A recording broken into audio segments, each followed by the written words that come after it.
welcome everybody. This is Local Multiplayer. It's our new podcast for the Milan Community Arcade where we interview local business owners, passionate citizens, everything in between. And today I am joined by my friend Nora. Hello. And Nora is, what would you give yourself as your title? You're the director or... Titles, yes, to be determined. Right now the things that you might see me involved in are founding some different organizations. So I'm one of the founders of the new Milan Theater Company, or Milan Theater Co.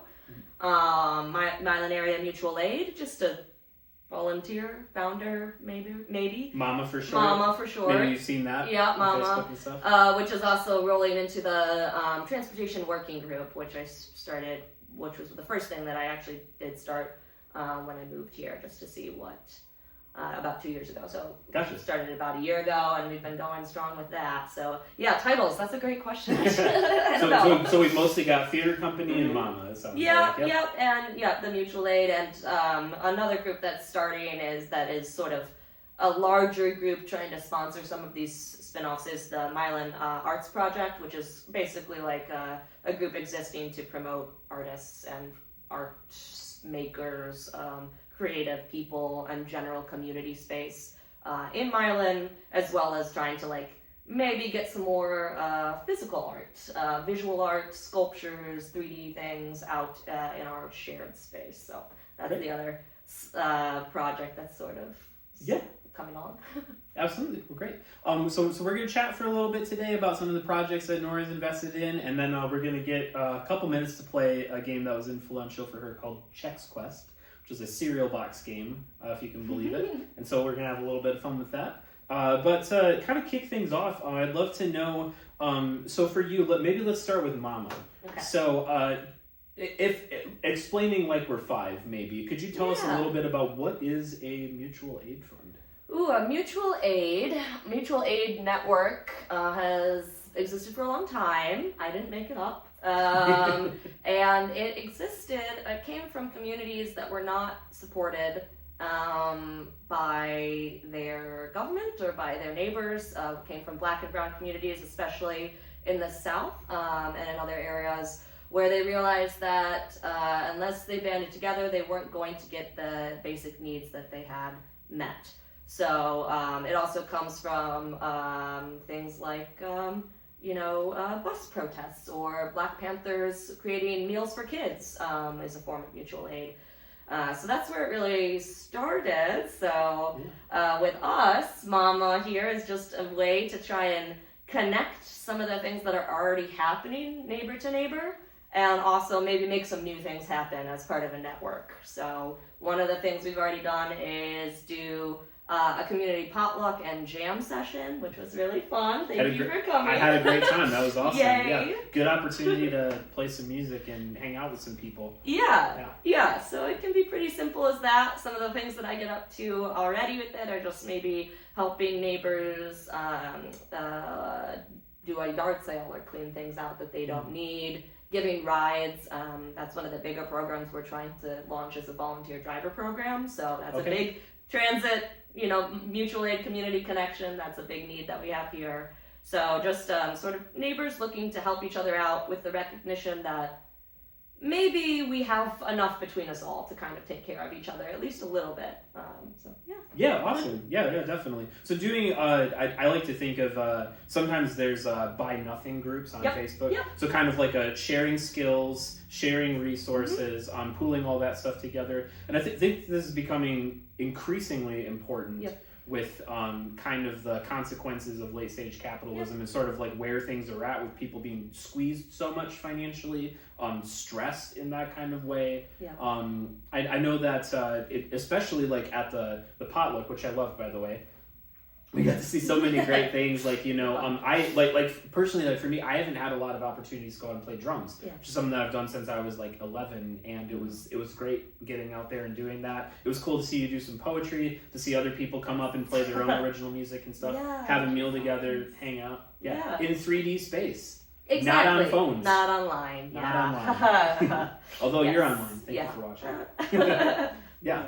Cool. So that's a little bit about the mutual aid thing, right? Okay. Yeah. Very cool. Do you guys have any upcoming projects or things on your docket, on your to-do list that you're sort of wanting to cross off? I mean, the biggest thing that we're looking for now is there's a lot of things kind of already happening, and I think what makes it mutual aid versus what makes it just a cool thing that you're doing is just trying to intentionally connect to that original reason of why we're doing it. Like you said, like, hey, this isn't your individual fault, this is actually a bigger thing going on, and maybe some of the ways that we're trying to sort of get that conversation going is having our Monday 4 p.m. office hours, or just community talks at the Owl. So thank you, Ryan. Also our guest from last week's podcast. So if you want to check that out, head to our YouTube channel, or you can just scroll down to the bottom of our Facebook feed. It's somewhere in there. Yeah. So Ryan and others like him are big, I guess I would say are big, inspirations to me, and things that I've seen already happening in this community. So continuing with that, and then next June we're going to try and just do tag along in some existing events that are already happening. So help out with some things that Moving Milan Forward is doing, like that e-waste recycle day, be around for that. Start coming to Third Thursday, see if people want to do more things there. And then, of course, just asking folks to really just share what it is that they want to see and what they need. I guess ask what mama can do for them, not, so that's our next step. And then, we have lots of ideas, just want to see, where the energy is. Workshops and skills exchange would be our first thing. So maybe a garden one has been floated, pullover prevention, that's something that Ypsi, Detroit, and neighboring communities run really successfully. So if we could maybe partner or do our own here to help people out, stuff like that. Okay, very cool.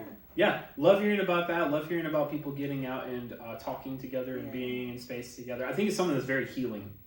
I agree. Yes. I find that like a lot of our time online, and possibly even in comment sections like this, it just kind of depends on the day. People can be like frustratingly sort of like arguing with each other, or like maybe even bots or people that they don't even know are strangers. And it's just kind of like, it's like the marketing vehicle of these types of things is keeping people angry and keeping people engaged, because then they can be advertised to. Yes. But when you're out in 3D space, like what I find that's really interesting is it's so much harder to argue or be mad at a person because like you're seeing the expressions on their face.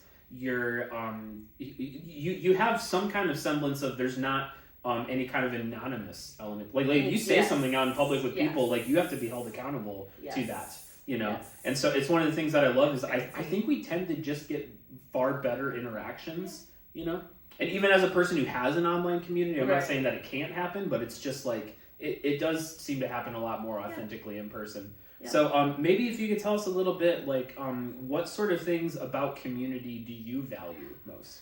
Oh my gosh, what a question. I mean, I think for me, what I value most about community, it's funny to have that word used. It's one that is important in my family, I guess. They come from a group that calls themselves loosely the community.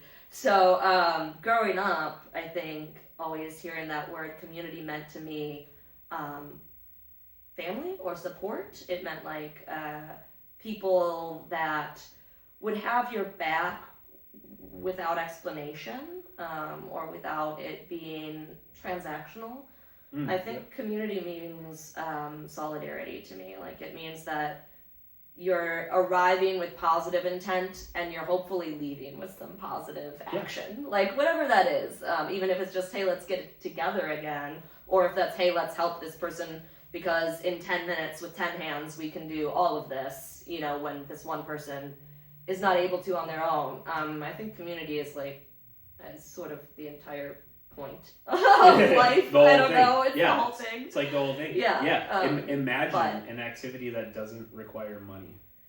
It's amazing. There's so many. I think community is like, it has some negative, like even just the word does still bring up some now negative connotations for me, where it's like an in-group, out-group thing. But if it's true community, then there's enough space for everybody.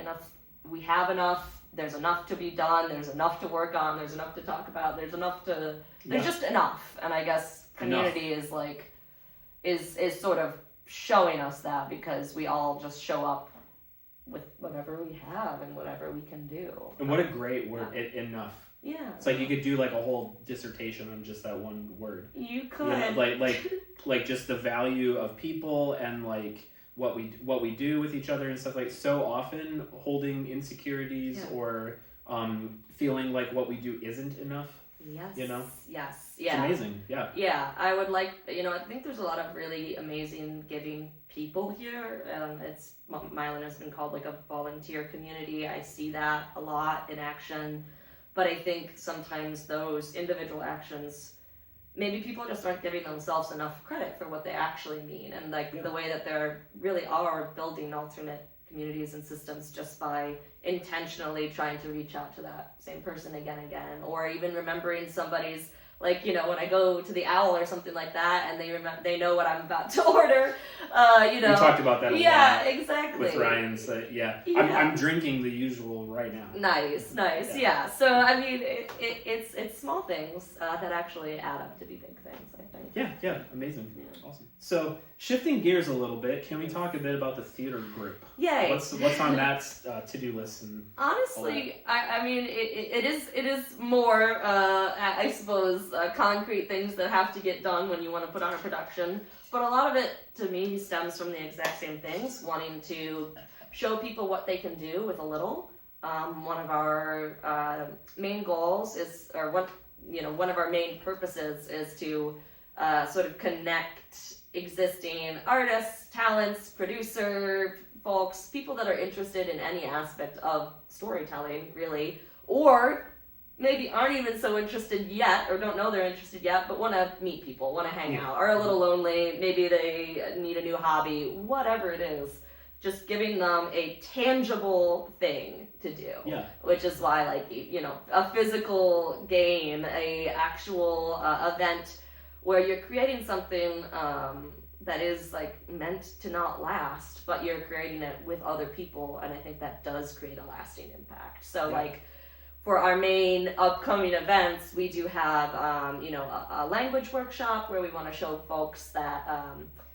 Shakespeare isn't too scary, it can even be fun sometimes.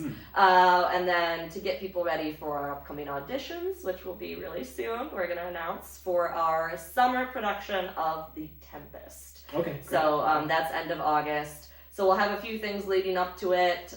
Before then, some free workshops to get people, on board and interested and excited.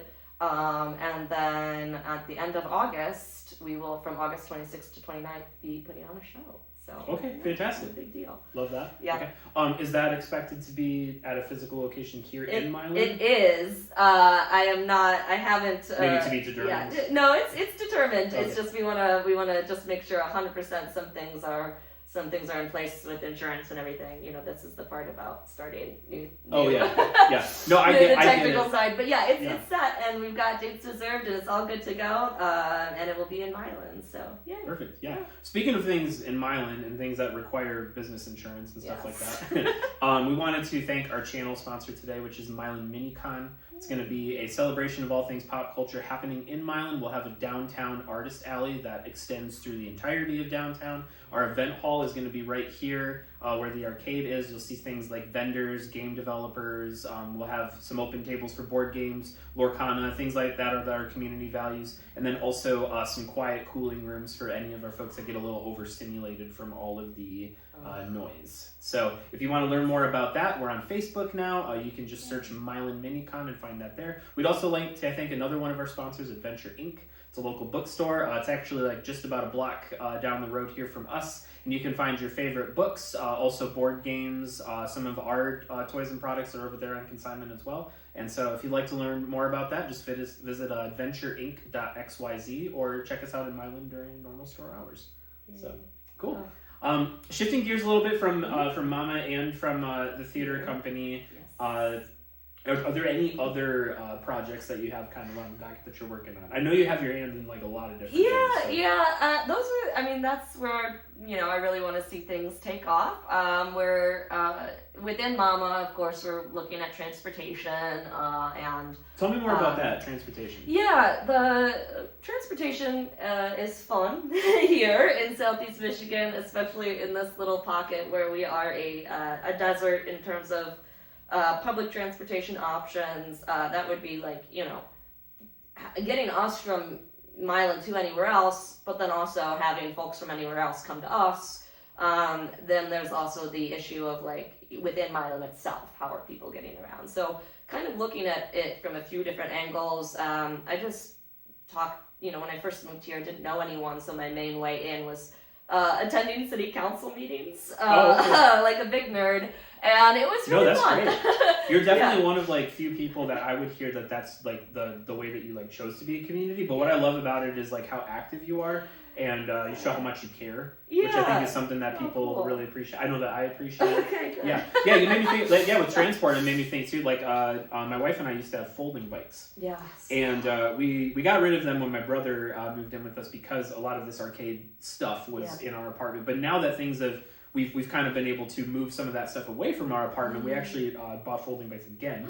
So I'm going to start commuting to work, which will be great. But it, it got me thinking. I was talking to my wife about it. And I was like, why do we even need to use a car to get to the grocery store, to get to work, to get to the out? Like, we are like a mile and some change away from like everything. Yes. Let's get outside, let's walk, let's do, like, I mean, every time we do this, we're like releasing emissions in the air and stuff like that. It's also putting wear and tear on our vehicles, so it costs us money in the long run. Yeah.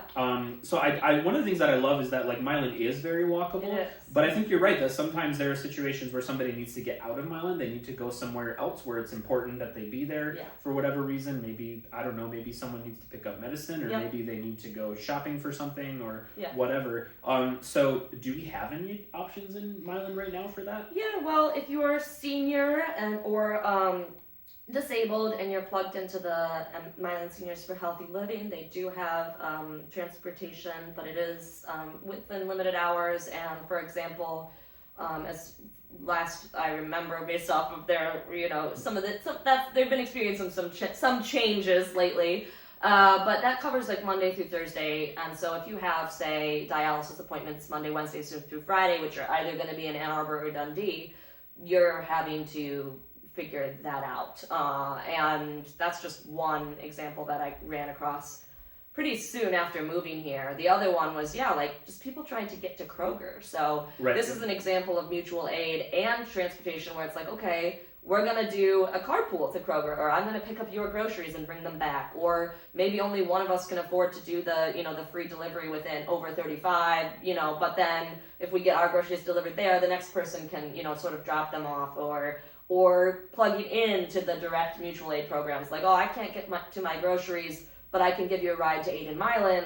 You can pick up your groceries there. Things like that, sort of just like trying to connect people, because that is our city motto, is connecting people to what matters most, and we are the least connected city in Washtenaw and maybe even Southeast. We're a pretty big desert, and the walkability of the downtown is why we moved here. Like, absolutely. Grew up here, but then lived in cities for the past 15 years or so.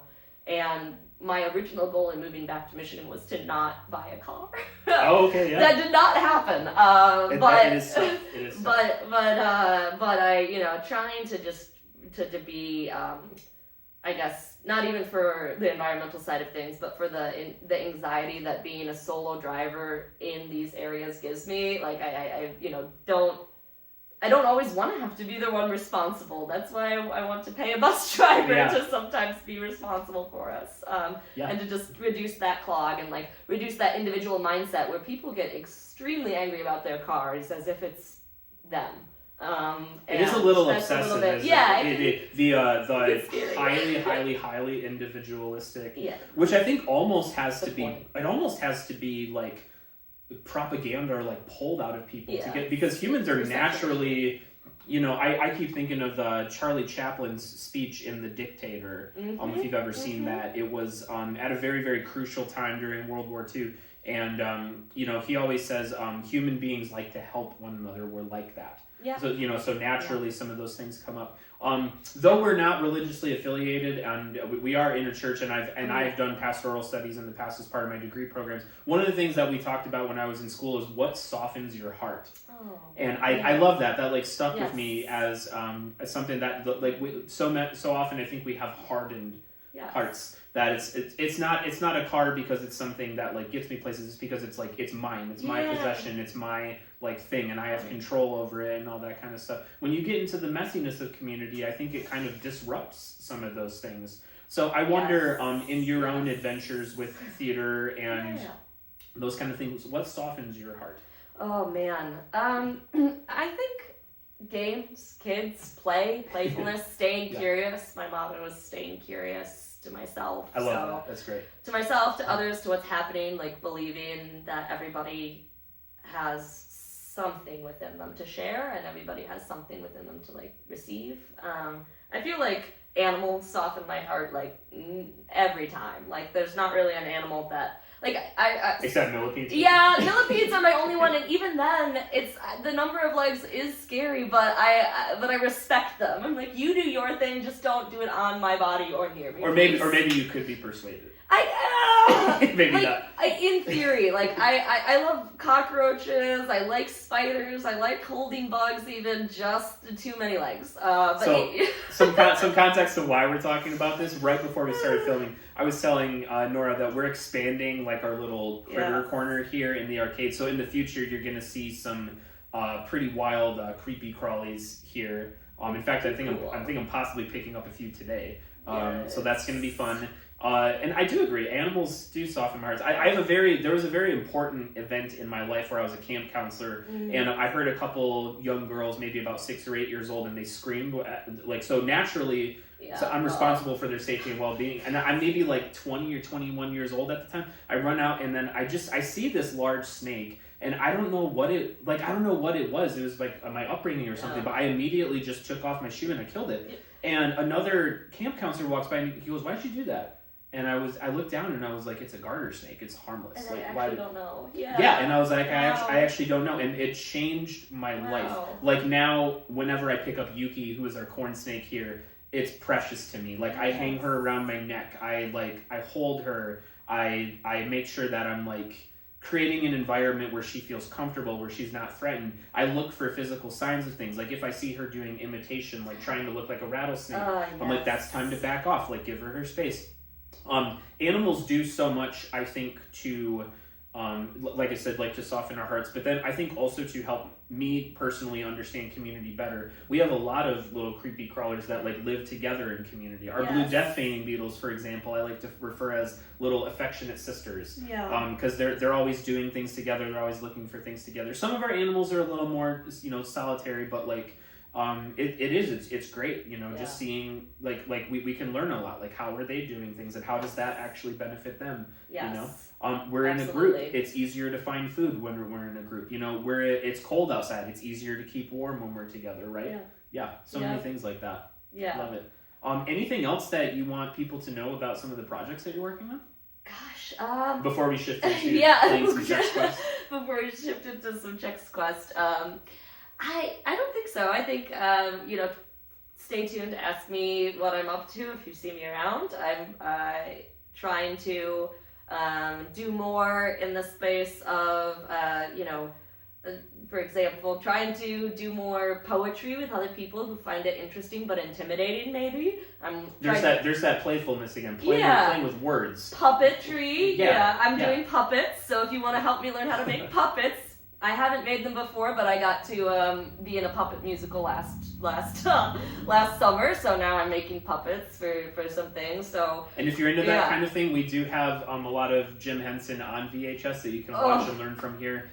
Great guy, awesome work. That is the inspiration, Jim Henson stuff. Yeah, just so good. For sure. Yep. But so that's that, and then obviously it's about to be June, so Pride is upcoming. Yes, absolutely. So I would say some of the bigger things that I am involved with personally in my own life, just as a queer and trans person, I'm trying to maybe just be more open and playful about in Milan, because I do kind of think of my lives as a little bit separate sometimes, just trying to, bring them together, I suppose. Yes. Yeah. And some of our differences in ways like that can be they can incite really strong reactions from people because we often, so much like my experience with the snake, fear what we don't understand. Yes. And yeah, you're right. When I think about Pride Month coming up, I'm reflecting this year on what we can do to support and to add to what's happening here in Montana. So in the comment section below, if you'd like to see something from our community here at the arcade,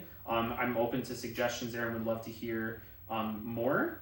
And with that, I think we're ready to do some Chex Quest. Chex Quest. Let's do it. Yeah. Woohoo! Okay. So, Cobs of good. all right, everybody. So we're back. We're playing Chex Quest. So Nora's gonna play a little bit of this and get things figured out. If you need the camera, it's the C stick, which is that yellow one right there. That will rotate your view. Okay. And then I believe the right trigger is your fire. This is actually a what is the name of this thing? It's Zorch. Zorch. This is a Zorch. So Yeah. it's funny. This game actually debuted in a cereal box, if you can believe it. It was a disc that came in Chex cereal. It put them on the map like in the 90s, I think, because where fruity and sugary cereals were kind of in vogue, this sort of helped them stay relevant. Chex Quest is highly based on the Doom engine, and so as such, it's so funny because Chex Quest would be like, really, if it was Doom based, like it actually worked with the Doom content, it would be M-rated. And one of the things that they had to do to get around it is they said, we need a weapon that doesn't actually shoot things. So if you notice, when the aliens turn red, what's happening is they're being teleported back to their planet. Oh, right, of course. Yeah. And then if Nora runs out of ammunition here, she'll actually switch to a spoon, which becomes your melee weapon. That's right. It's pretty great. So you can pick up power pickups like a healthy balanced breakfast, like you just did there. Nice. And if you haven't checked out this game, I would do it. It's definitely widely available online for free. You can find archives where you can download it. If you're lucky enough to find a physical copy, it would have been playable on Windows computers and stuff. Yes. Maybe we should get it here for our Windows PCs. Yeah, watch out! You're gonna get slimed. Yeah. Yeah. These So free-to-play games. so where did you first experience this game? Obviously on the back of a Chex Mix box, my family picked it up, and being on the younger side with lots of older siblings, I was not a video game player, but I was a video game watcher. Okay. So if I ever did get a turn, it would be a game like this, or Chips Challenge, or like Pinball, or Chips Solitaire. Challenge. Yeah. So great. Such good games. Such an underrated game. I think that's and we do have Chips Challenge here if anybody's interested in playing that game. I love showing it to kids because that tends to be a game that's more accessible, I think. Yep. I'm dead. That's alright. One thing that I love about Chex Quest 2 is the music is phenomenal. It features that kind of Roland synthesizer sound that we're so used to from games like Secret of Monkey Island or things like that. And it's highly based on, I think, more organic instruments like strings and piano and stuff like that. So it's just kind of got a fun Super Nintendo-like playfulness to it with more PS1 graphics. And then if Nora manages to get to the end, I'm not gonna get to the end. You're so close. Head through that hallway right there. This way? Yeah, and then I think you need to go through some of those doors. Oh my gosh. We will need to find a key though. Much of Chex Quest is just finding colored keys. If you're not familiar with Doom and Chex Quest, they're basically they're games that are sort of mazes. You're just sort of navigating through, and all these doors all these things that you see on the wall are probably openable doors, like that one right there. This one? Yep. Okay. And it looks like the key might be back there, so. Okay, see, this is... So, fun fact, I might be one of like 5 people in the world that has Chex Quest running on a Nintendo Wii. They took a lot of tinkering to get this device put together, but we're pretty happy with the results. So your brothers and your siblings and stuff played the game, and you were more of a watcher or something. I Pod Racer, all of the Jedi Outcast. I did play Jedi Outcast. That was one that I did actually play myself, but I wasn't good at it. As you can probably see, I have a difficult time moving the camera alongside whatever I'm doing. That is a bit of a I remember when we first showed my mom the first 3D Super Mario game, which is Super Mario 64. She immediately was like, "Whoa, this other dimension! Like I can't. It's taking my brain long." I prefer scrollers myself. That's what I play. Is games that are mostly not games but are stories. like our cozy kind of couch co-op type games. Or yeah, or just like truly artistic, like Night in the Woods. Like it's not cozy, but it is cute. Like yeah, sure. One that we recommend a lot to people here that we have on the Apple TV is Playdead's Inside. Ooh. I don't know how to describe it other than you're a kid that gets dropped in the forest with no explanation, and you eventually kind of come across like a facility that there's some deep and dark things going on the inside of it. There's no dialogue throughout the entire game. You're just witnessing events and reacting to them. If you're into that kind of thing where the game is like an unfolding story and you can sit down and beat it in a matter of a few hours, that's a good one to play. Like I said, Chex Quest and Doom, they're here. Although if you register with us, we just ask that your kiddos be approved to play any games that are M-rated. I will say they're relatively benign, you know, considering we're dealing with like pixelated blood and things like that now versus like hyper-realistic, you know. There's your blue key right there. So, do you have any other influential experiences with video games from a young age that stuck out to you? I mean, I think it's not a video game, but it is actually a board game called the Omega Virus, and it had a big impact on me because it was like it had like a timed component, and my siblings would play it, and you were rushing to deal with this computer that would like talk to you, and I was so amazed by the fact that it was like responding to how well you were doing in the game or not. And then it would say, 5 minutes till I take over in this like pixelated voice. So, and it was a nice in between of like you as a like group are trying to like save this system. So it sounds to me like it had an electronic. It did. Yeah, it was very cool. Here, but yeah, I'm not very good at gaming technically, but I like community games like Categories and anything that's like. Yeah.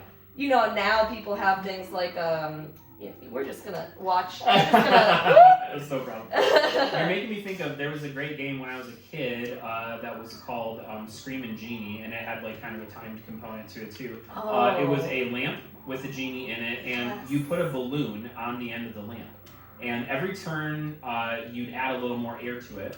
And eventually, at some point, it would fly off the lamp, and it would make a screaming noise like a balloon does when it's like inflating.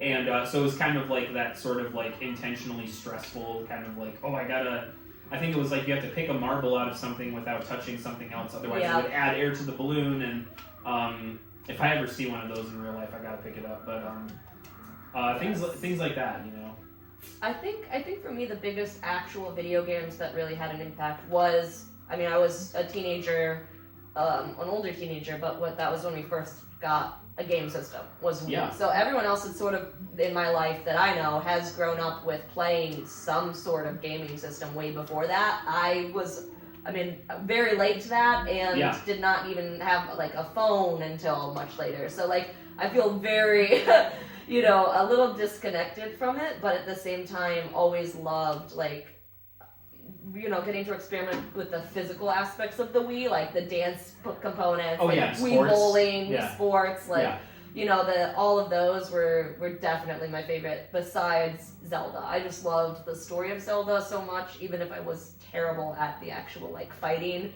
And with Zelda, you can get away with not being, like, a fighter as your main strategy. Sure, yeah. So, like, you'll have to eventually, at some points, you're gonna have to, but, like, I would just do the completionist mode of like, I'm gonna get so powerful that nothing can touch me and I'll be bad at fighting, but it won't matter. Much like over-leveling in Pokemon. Over-leveling, like yeah, exactly. So. Well, I just want to say thank you so much for joining us today. Is there anything else that you want people to know about?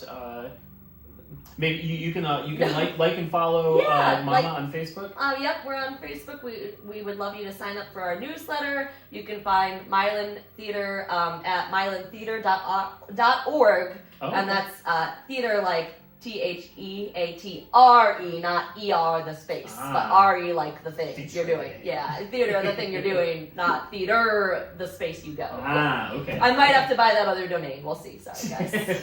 All right. Well, we got to get through the rest of this game here, so we'll catch you guys later. Thanks for watching. See ya.